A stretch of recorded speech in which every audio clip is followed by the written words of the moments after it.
चित्रकूट नगर में एक राजा रहता था। एक दिन वह शिकार खेलने जंगल में गया। घूमते घूमते वह रास्ता भूल गया और अकेला रह गया। थक कर वह एक पेड़ की छाया में लेट गया।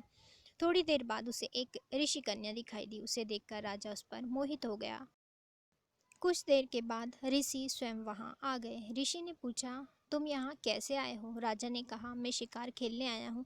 ऋषि ने कहा, बेटा, शिकार खेलना गलत है। तुम क्यों जीवों को मारकर पाप कमाते हो?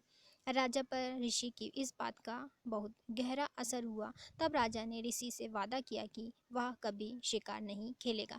खुश होकर ऋषि ने कहा, तुम्हें जो मांगना हो मांग लो। राजा ने ऋषि कन्या मांगी और ऋषि ने खुश होकर दोनों का विवाह करा दिया। राजा जब उसे लेकर चला तो रास्ते में एक भयंकर राक्षस मिला। बोला, मैं तुम्हारी रानी को खाऊंगा। अगर चाहते हो कि वह बच जाए तो 7 दिन के भीतर एक ऐसे ब्राह्मण पुत्र का बलिदान करो जो अपनी इच्छा से अपने को दे और उसके माता पिता उसे मारते समय उसके हाथ पैर पकड़ें। डर के मारे राजा ने उसकी बात मान ली। वह अपने नगर को लौटा और अपने दीवान को सब हाल कह सुनाया। दीवान ने कहा, महाराज, आप परेशान ना हो, मैं उपाय करता हूँ। इसके बाद दीवान ने 7 बरस के बालक की सोने की मूर्ति बनवाई और उसे कीमती गहने पहनाकर नगर नगर और गांव गांव घुमाया और यह कहलवा दिया कि जो कोई 7 बरस का ब्राह्मण का बालक अपने को बलिदान के लिए देगा और बलिदान के समय उसके माँ बाप उसके हाथ पैर पकड़ेंगे, उसी को यह मूर्ति और 100 गांव मिलेंगे। यह खबर सुनकर एक ब्राह्मण बालक राजी हो गया। उसने माँ बाप से कहा, आपको बहुत से पुत्र मिल जाएंगे। मेरे शरीर से राजा की भलाई होगी और आपकी गरीबी मिट जाएगी। माँ बाप ने मना कर दिया, पर बालक ने हट करके उन्हें राजी कर लिया। माँ बाप बालक को लेकर राजा के पास गए। राजा उन्हें लेकर राक्षस के पास गए।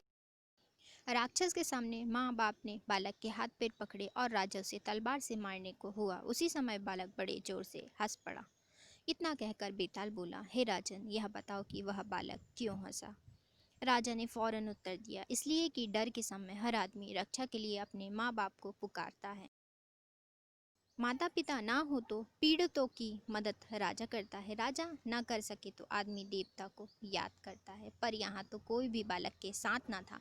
माँ बाप हाथ पकड़े हुए थे। राजा तलवार लिए खड़ा था और राक्षस भक्षक हो रहा था। ब्राह्मण का लड़का परोपकार के लिए अपना शरीर दे रहा था। इसी हर्ष से वह अचरज से हंसा।